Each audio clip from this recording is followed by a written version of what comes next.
Ya, tapi dia 100% juga Tuhan. Coba lihat. Terakhir, terkait dengan apa yang kemudian diajarkan oleh Yesus, syahadatain. Syarat masuk surga menurut Yesus nih, dalam Bible Yohanes 17 nomor 3, hidup kekal itu adalah mereka mengenal Engkau satu-satunya Tuhan dan mengenal Yesus yang Engkau utus.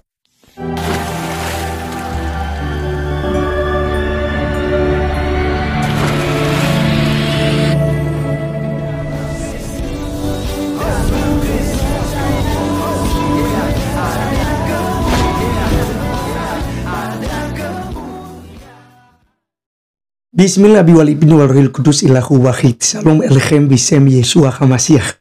Salam damai sejahtera di dalam nama Tuhan Yesus Kristus untuk kita semua.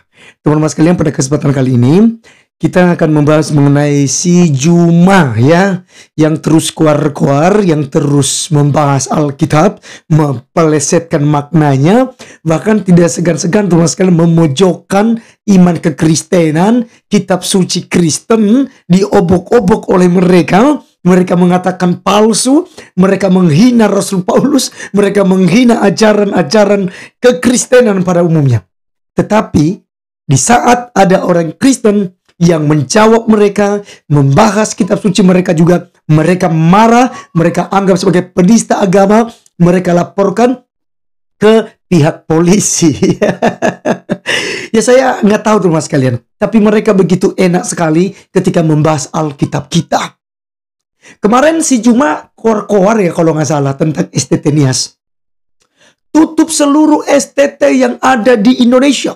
Karena itu sangat membahayakan. Karena itu sudah menghujat, menghina keimanan agama lain. Khususnya agama Islam.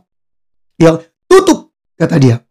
Jika ada pondok pesantren, jika ada tempat-tempat ini pengajaran-pengajaran Islam yang membahas Alkitab, yang membahas kitab suci agama lain juga, tutup. Nah, sekarang Juma apakah sedang berada di masjid ini? Di salah satu masjid. Sedang bersama dengan ustadz di situ. Dan Anda sedang melakukan penyelewengan, penafsiran, pemelesetan makna daripada ayat kitab suci Kristen. Apakah itu bukan penistaan? Apakah kemudian pondok pesantren yang ada seperti yang saya tampilkan kemarin misalnya, Ustadz Ahmad Kainama itu bahas kristologi di situ, menghina Tuhan Yesus di situ, menghina Roh Kudus dan Allah Bapa di situ. Apakah kemudian Anda berani tutup seperti yang Anda sampaikan kemarin? Dan sekarang di video cuplikan Anda ini, Anda sedang berbicara tentang ayat Alkitab Yohanes 17 ayat 3 yang Anda pelesetkan maknanya. Teman-teman sekalian, apa bunyinya? Inilah hidup yang kekal itu, yaitu bahwa mereka mengenal Engkau satu-satunya Allah. Ya, bukan Allah ya. Seringkali teman-teman muslim itu salah baca. Tidak mengerti kaidah bahasa Indonesia. Seringkali mengatakan, inilah hidup yang kekal itu bahwa mereka mengenal Engkau satu-satunya Allah yang benar. Dan mengenal Yesus Kristus yang Engkau utus. Teman-teman sekalian, saya tegaskan, tidak ada kata Allah di situ. Yang ada di situ adalah kata Allah, A-L-L-A-H. Ya. Jadi jelas kekristenan menggunakan kata Allah dalam versi bahasa Indonesia. Ya. Nah, teman sekalian, bagaimana dengan ayat ini? Apakah kemudian ini menjelaskan bahwa Yesus bukan Tuhan? Kalau tadi Ustadz Juma sempat mengatakan bahwa kekristenan mempercayai bahwa Yesus Kristus itu 100% Tuhan, 100% manusia. Mungkin saya lebih cenderung ya untuk menyampaikan, ya, saya ganti kata 100%-nya menjadi sepenuhnya Allah, sepenuhnya manusia. Karena itu sangat jelas ayatnya, di mana kita melihat di dalam Kolose, Filipi dulu, Filipi 1 ayat yang ke-19.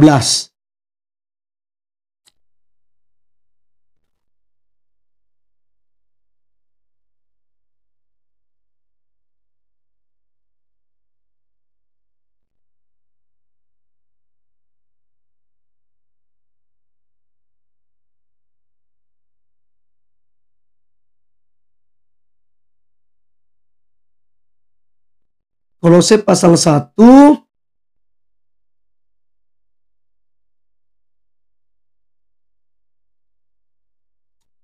ayat 9.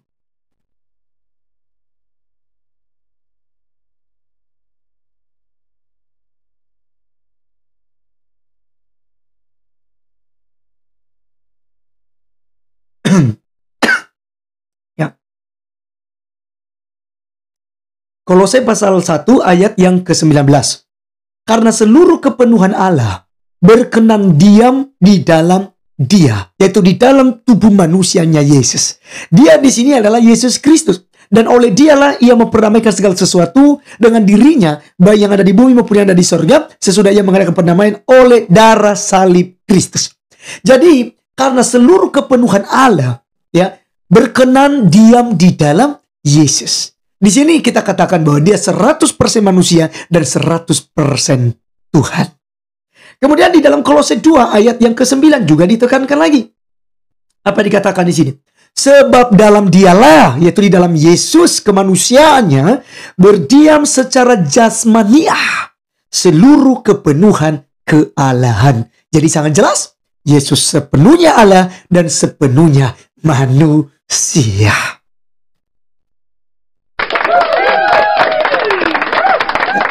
Nah, jadi teman-teman sekalian, apa yang sulit dari pernyataan Juma? Alkitab menjawab. Kemudian kembali kepada Yohanes 17 ayat 3. Ini Kristen tidak keberatan ketika dikatakan utusan. Karena memang Yesus Kristus adalah utusan, diutus oleh Allah Bapa. Tetapi jangan melupakan asal mula daripada Yesus Kristus.